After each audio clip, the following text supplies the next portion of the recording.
présence. Vous êtes plus ou moins réveillés pour le moment. Vous avez choisi d'être ici pour célébrer Dieu, pour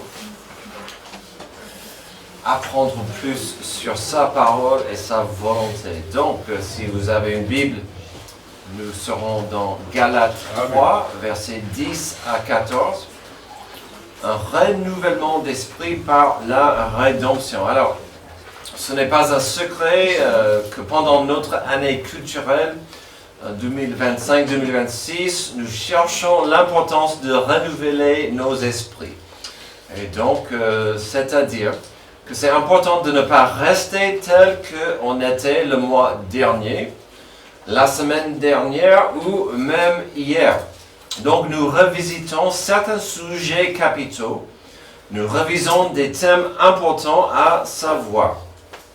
Un fidèle de notre Église devrait pouvoir exprimer et expliquer certains sujets à l'homme de la rue. On entend parler de lui, il est là, ou même ces personnes qui peut-être ne fréquentent pas notre Église. Et donc, on devrait pouvoir dire, oui, Dieu est là. Il n'est pas silencieux.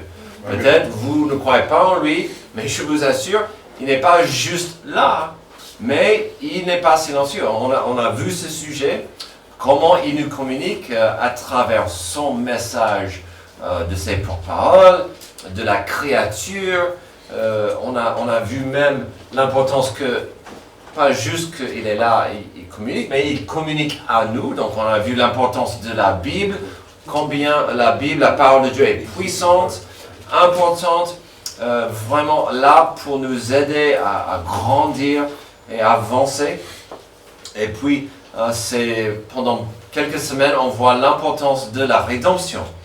La rédemption, alors, si on va voir l'importance de la rédemption, la nécessité, la rédemption étant l'acte par lequel Dieu sauve et restaure l'humanité en la délivrant du péché, de la culpabilité de la mort grâce au sacrifice de Jésus.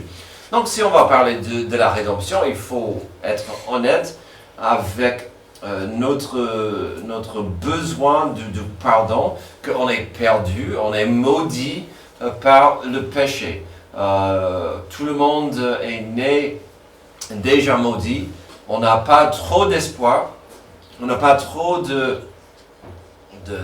d'opportunité de nous soulever de cette malédiction en nous-mêmes.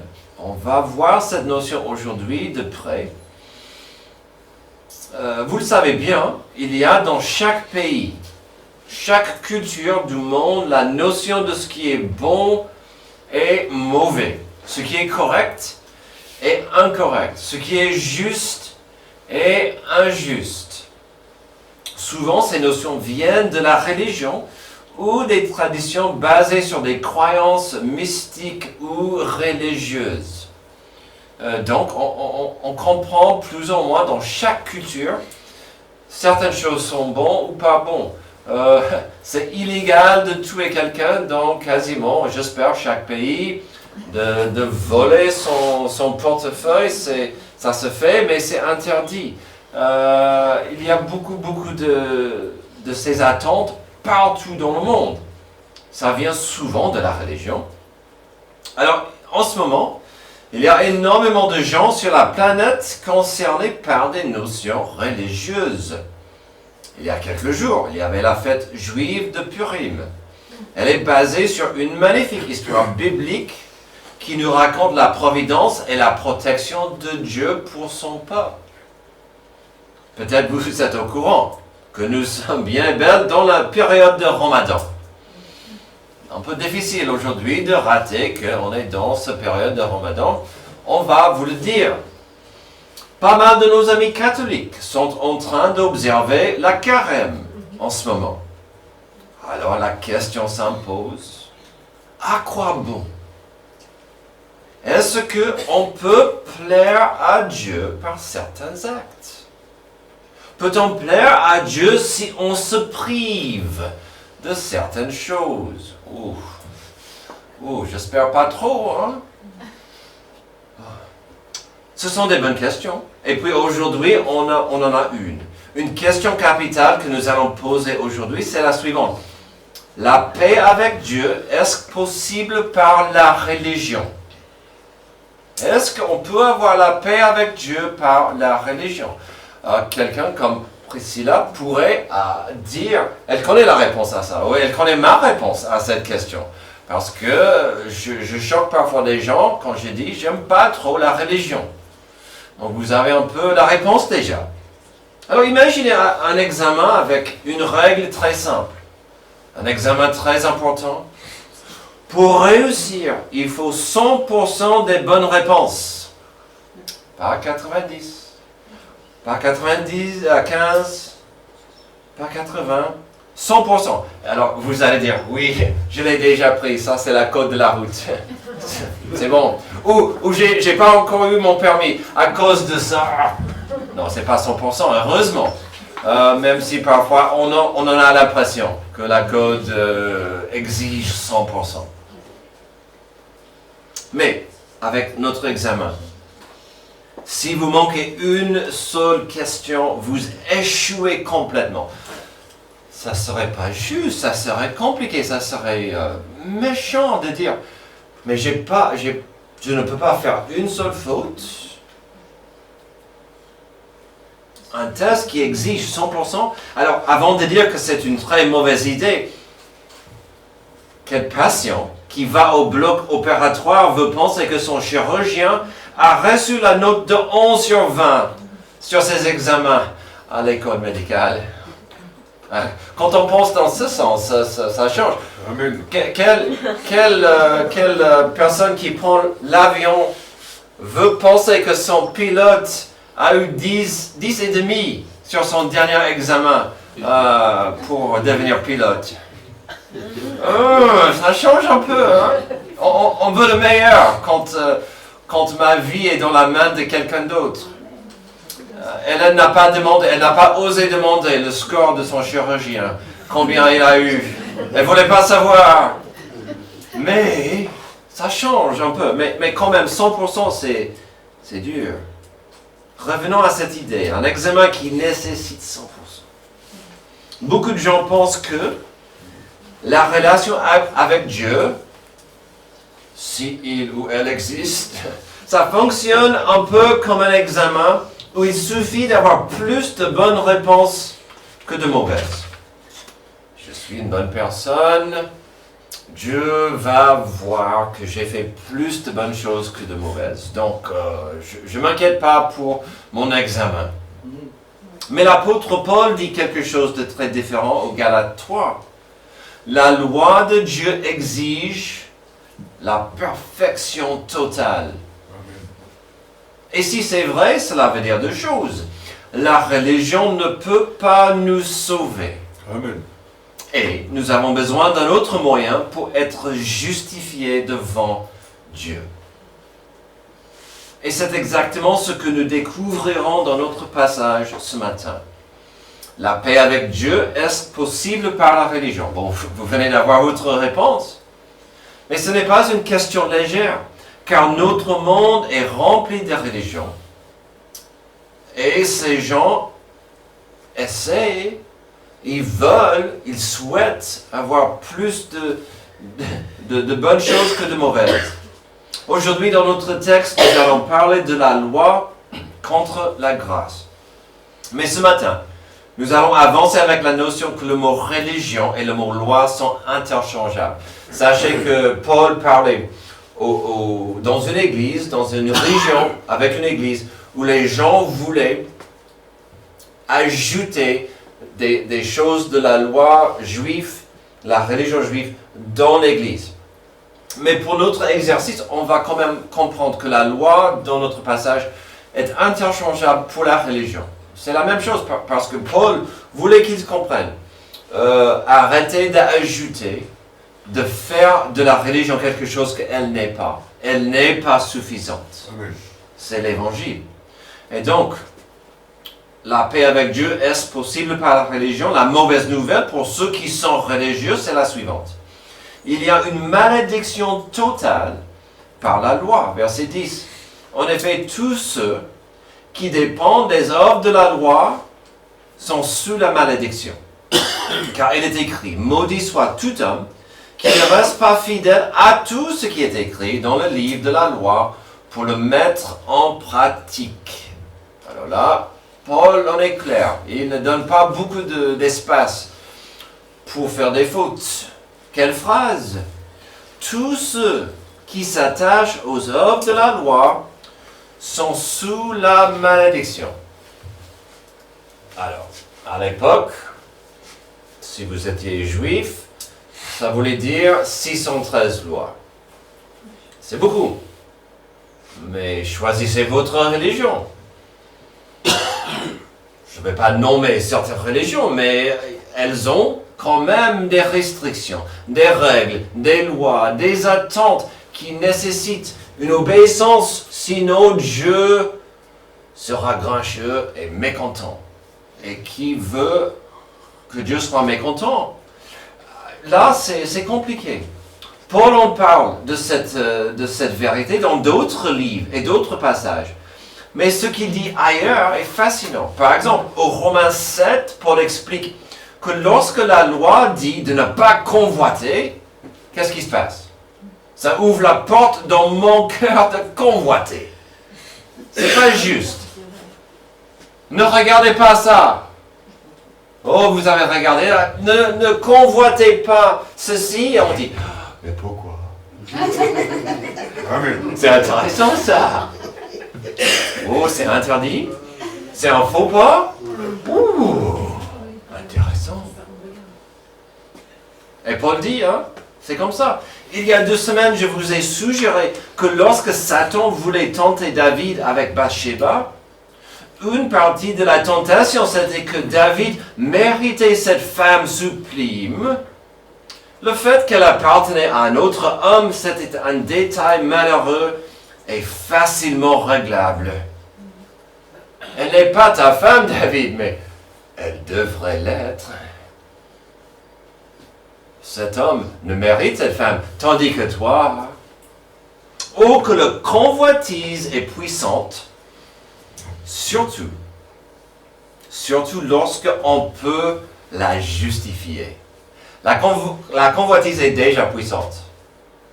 Mais quand on commence à dire, oh mais c'est gérable, c'est tenable, si je passe par là, je mérite cette chose interdite.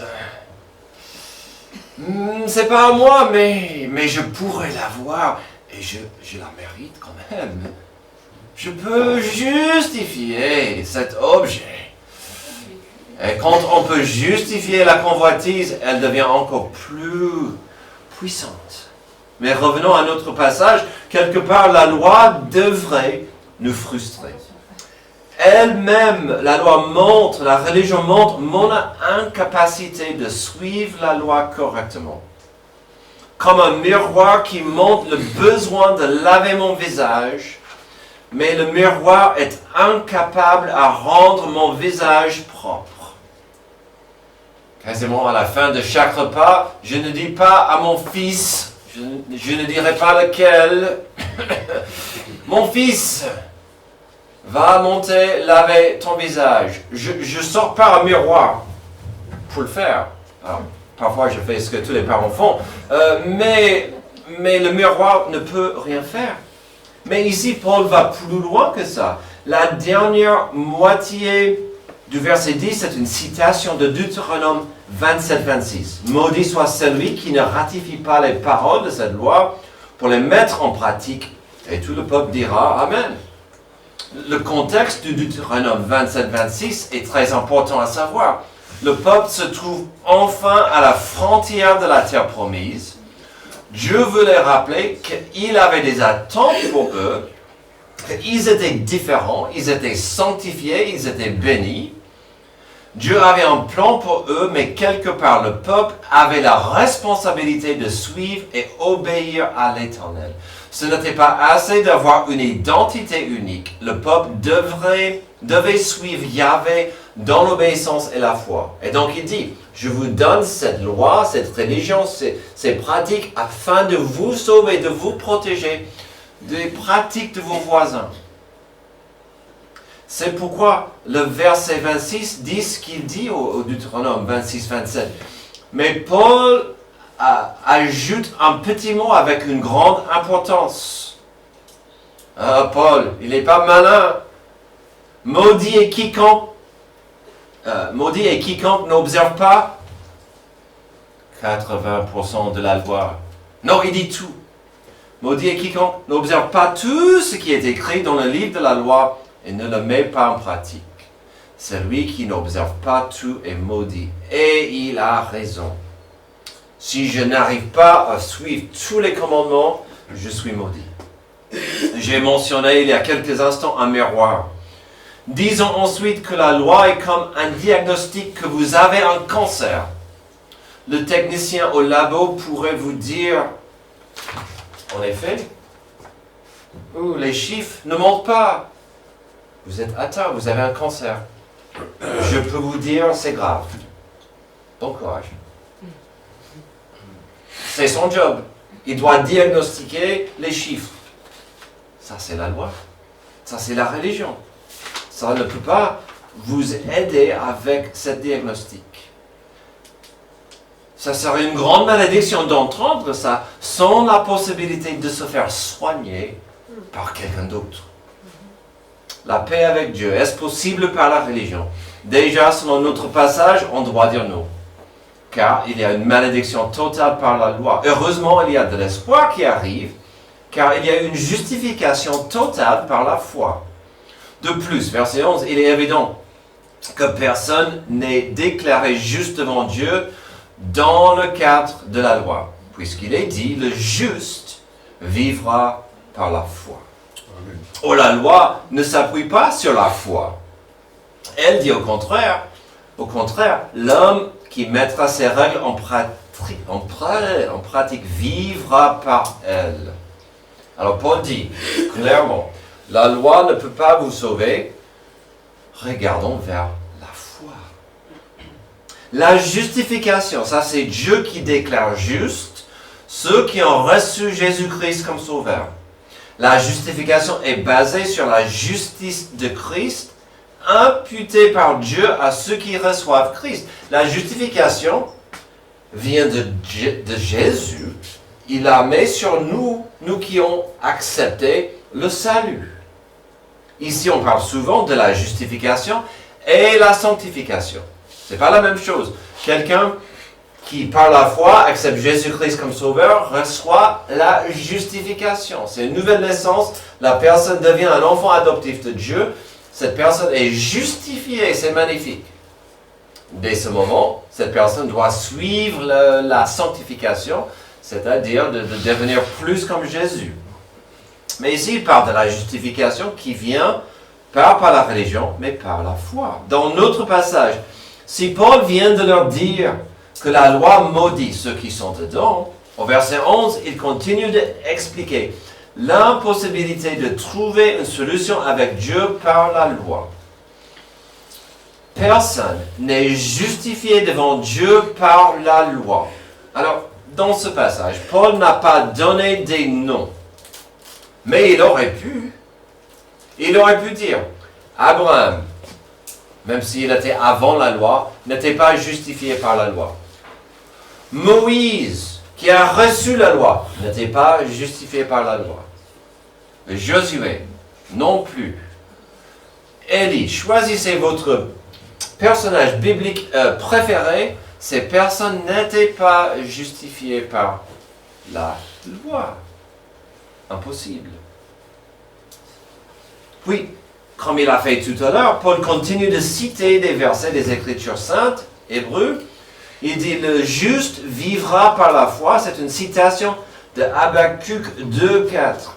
Il est plein d'orgueil, celui dont l'âme n'est pas droite, mais le juste vivra par sa foi. Encore le contexte de ce verset est fascinant. Dieu venait de proclamer à Habakkuk une promesse à venir. Cela va arriver, c'est sûr, c'est certain. Et il pourrait y avoir quelqu'un qui doute, qui dit, mais où est la venue de cette promesse de Dieu?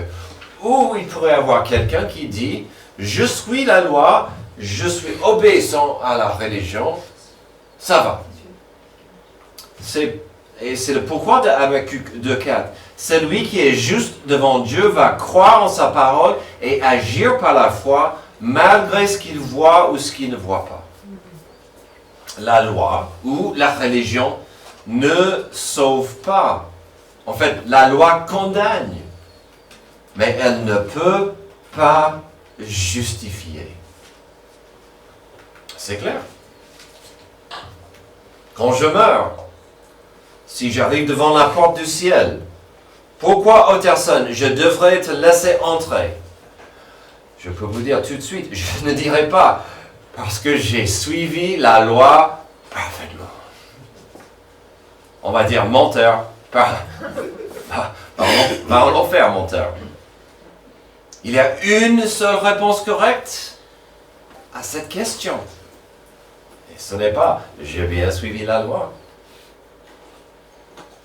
La loi ou la religion ne sauve pas, la loi condamne, mais elle ne peut pas justifier. C'est seule la foi que Dieu accepte. Paul a continué d'en parler au verset 12 de Galates chapitre 3. Il va continuer de citer des versets. C'est-à-dire ici Lévitique 18.5. Il dit, Galates 3.12, « Or la loi ne s'appuie pas sur la foi, elle dit au contraire, l'homme qui mettra ses règles en pratique vivra par elles. » Alors, avant de voir Lévitique 18.5, en contexte, voyons ce que Paul dit ici. La loi n'est pas une cousine de la foi. Elles ne sont pas des briques différentes dans le même chemin de la justification. C'est lui qui dit, pour plaire à Dieu, pour être justifié, il faut des briques de la loi et des briques de la grâce et la foi. Non. La justification, l'évangile dit que c'est Jésus seul. Sans ça, seul, qui sauve, qui nous transforme. C'est la rédemption, pas la religion.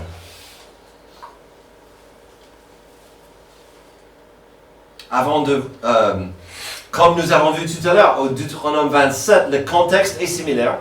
Vous êtes le peuple spécial et choisi de Dieu. Une des grandes différences sera votre comportement. Allez-vous suivre Dieu et ses préceptes ou allez-vous vivre comme des païens qui ne connaissent pas Dieu?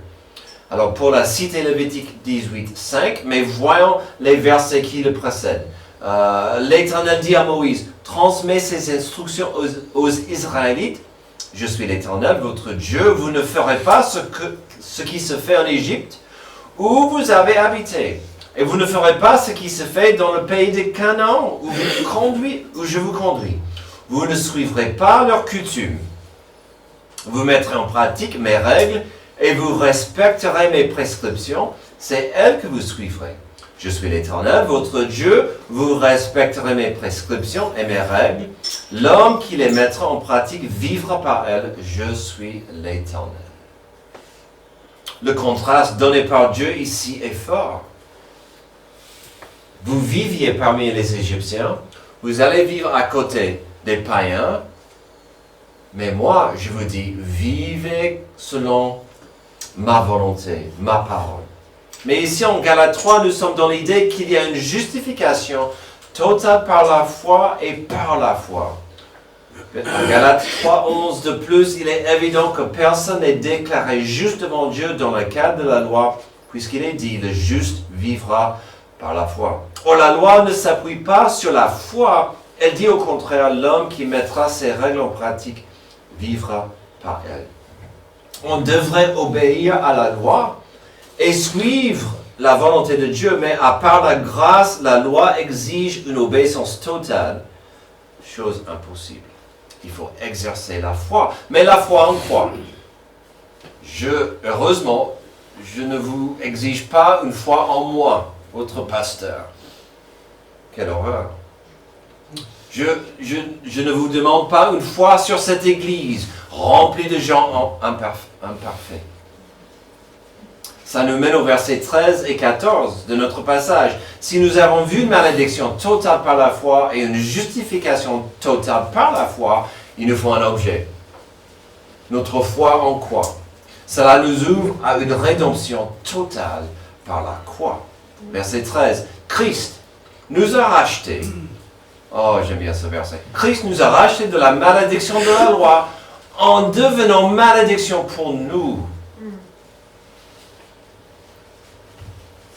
Ça, c'est une belle définition de l'amour. C'est quoi l'amour?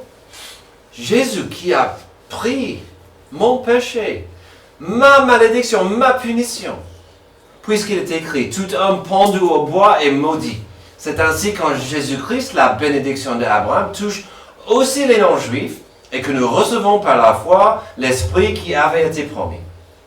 Notre premier point, parler d'une malédiction. La solution, c'est la justification par la foi. Mais la foi en qui? En quoi? C'est lui qui a pris notre punition. C'est lui qui a pris la justice de Dieu sur lui à votre place. Si vous étiez là à 10 heures, on a pratiqué la communion où on dit merci Jésus pour ton corps brisé, ton sang versé. Tu as fait ça pour moi. Y a-t-il une malédiction? Absolument. Sommes-nous nés maudits? Absolument. Existe-t-il un espoir? Absolument. Encore, Paul utilise les Écritures hébreues pour défendre la vérité. Il fait allusion à Deutéronome 21 avec le rappel juif que si un criminel était pendu ou mis sur du bois, il était vu comme condamné devant Dieu. On oublie ça parfois quand on parle de la crucifixion. Le symbolisme que Jésus a pris. Deutéronome 21, 22, 23, si tu exécutes un homme qui a commis un crime digne de mort, et que tu le pendes à une potence, son cadavre ne passera pas la nuit sur le bois. Tu le enterreras le jour même, car celui qui est pendu est maudit de Dieu, et tu ne rendras pas impur le pays que l'Éternel, ton Dieu, te donne en héritage. Donc Paul explique, la malédiction est vraie. Elle est un problème pour l'humanité, mais la bonne nouvelle est que Jésus-Christ a pris le châtiment. Il est devenu maudit à votre place sur le bois.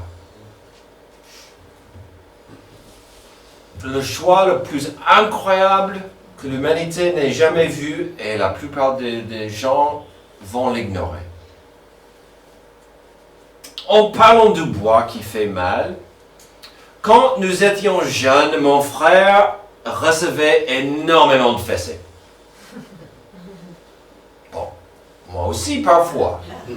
Mais moi, car je constatais, j'apprenais ce qu'il ne fallait pas faire, ce qu'il ne fallait pas dire. Mais lui, il recevait beaucoup de fessées, beaucoup de punitions. Ça m'a gêné. J'aimais mon frère. Devinez combien de fois j'ai dit, Papa, j'aime mon frère. Je prendrai sa punition. Je suis prêt. Oh. Devinez combien de fois mon frère a dit, oh non, mon petit frère va prendre un châtiment. J'aimerais prendre sa punition, moi. 0? C'est clair. Je ne suis pas fou. Par amour. Mais le bois qui a puni la malédiction de mes péchés, Jésus a dit, me voici. Prends-moi. Prends-moi. Verset 13, avec cette phrase belle et profonde, Christ nous a achetés de la malédiction de la loi, étant devenu malédiction pour nous. C'est la rédemption. C'est belle. Je vous pose la question de temps en temps. Dans l'honnêteté, pour qui mourriez-vous? Si vous êtes honnête avec la réponse, la liste devient courte. Est-ce que je mourrais pour mes parents? Je les aime énormément. Ils sont à la fin de leur vie. Est-ce que je mourrais pour les gens que j'aimais avec passion dans ma jeunesse, que je n'ai pas vu depuis 20 ans? Est-ce que je mourrai pour ma femme, mes enfants? Sans hésitation. Mais la liste est courte, si vous êtes prêts à être honnête. Tout ça pourquoi? Le verset 14 est clair. C'est ainsi qu'en Jésus-Christ, la bénédiction d'Abraham touche aussi les non-juifs et que nous recevons par la foi l'Esprit qui avait été promis. Amen. Jésus est mort. Il a pris notre punition afin que nous soyons dans la famille. Alors, comment on peut avoir cette bénédiction? Je ne suis pas juif, vous non plus. La grâce de Dieu ne connaît pas de nationalité. Le sang de Jésus sur le bois a coulé pour le sang de l'humanité, peu importe la nationalité. La grâce de Dieu a mis Jésus sur le bois de Calvaire afin que nous ayons l'Esprit Saint de Dieu en nous. Quelle bénédiction que Dieu nous donne. Une nouvelle naissance, une vie de paix avec Dieu, une adoption dans sa famille et la vie éternelle auprès de lui au ciel. Une bénédiction totale par la croix. Nous étions coupables, sans espoir, et Jésus-Christ nous a sauvés. Verset 14, c'est ainsi qu'en Jésus-Christ, la bénédiction d'Abraham touche aussi les non-juifs et que nous recevons par la foi l'Esprit qui avait été promis. Ne ratons pas cette bénédiction forte de la rédemption.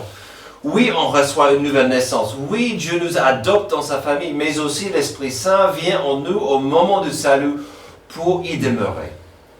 Et dans sa demeure, dans ce temple, le Saint-Esprit aura des responsabilités de nous encourager, de nous guider, de nous montrer la vérité. Nous sommes bénis par la grâce de Dieu. Aujourd'hui, nous avons considéré la notion de la paix avec Dieu et le rôle de la religion dans la formule. Heureusement, la paix avec Dieu est bien plus que possible. C'est même le but de notre existence. Mais ça se passe que par Jésus-Christ et par son évangile. Ça ne vient pas des rites, ça ne vient pas des bénédictions, ça ne vient pas d'un pasteur ou un prêtre ou un gourou. C'est Jésus-Christ. Nous avons regardé aujourd'hui dans notre passage quelques références, quelques mentions de la loi. Je vous ai même dit de considérer la loi étant égale à la religion. N'importe quelle religion.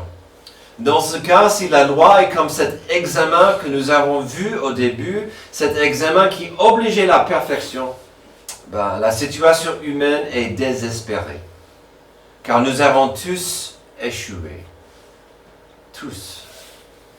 Mais à la croix, quelque chose d'incroyable s'est produit. Jésus a pris notre résultat d'examen. Il a pris notre échec, notre malédiction.